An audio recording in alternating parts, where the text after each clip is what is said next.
déjà, nos impressions aujourd'hui, les audiences ont commencé tardivement parce que c'est vers 13 h seulement et l'audience a commencé alors que nous étions là depuis 9 h aujourd'hui.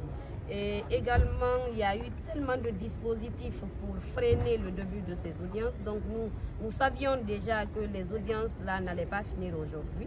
Et donc, nous avons assisté à des réquisitions du ministère public qui, au lieu de requérir, est venu s'attaquer à nos moyens d'appel.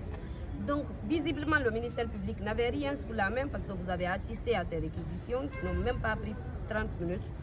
Ensuite, la défense a commencé avec les plaidoiries. 2 avocats ont plaidé aujourd'hui.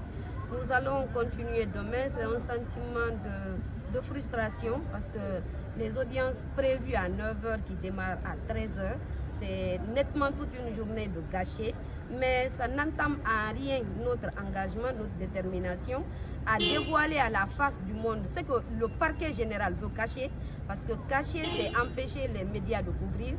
Et cacher, c'est empêcher les médias de faire des comptes rendus d'audience parce que les téléphones ne sont même pas admis dans les salles d'audience.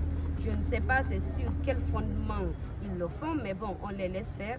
De toutes les façons, ce qui se passera dans la salle d'audience sera su de toute la population guinéenne et vivant ici et ou à l'extérieur. Donc nous sommes vraiment déçus, mais on le fait avec. Et demain, nous reviendrons plus forts, plus requinqués et plus engagés qu'aujourd'hui. Le PSG a demandé 5 ans, mais vous avez assisté à ces réquisitions. Aucun fondement juridique, aucun argumentaire qui puisse pousser la Cour à aller dans son sens. Il ne s'agit pas de demander.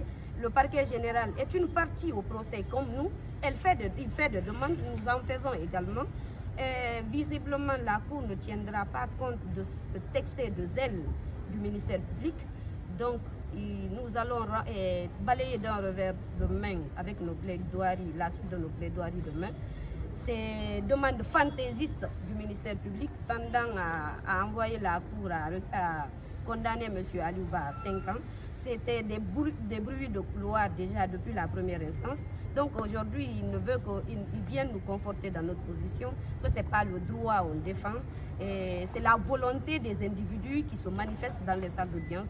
Et ça, nous allons le dénoncer. Nous avons espoir et je l'ai dit à l'entame de mes propos qu'aujourd'hui nous étions engagés, demain nous viendrons doubler de cet engagement et nous allons démonter pièce par pièce les réquisitions du ministère public qui ne font l'objet d'aucun doute qu'il n'y avait rien même dans ces réquisitions-là.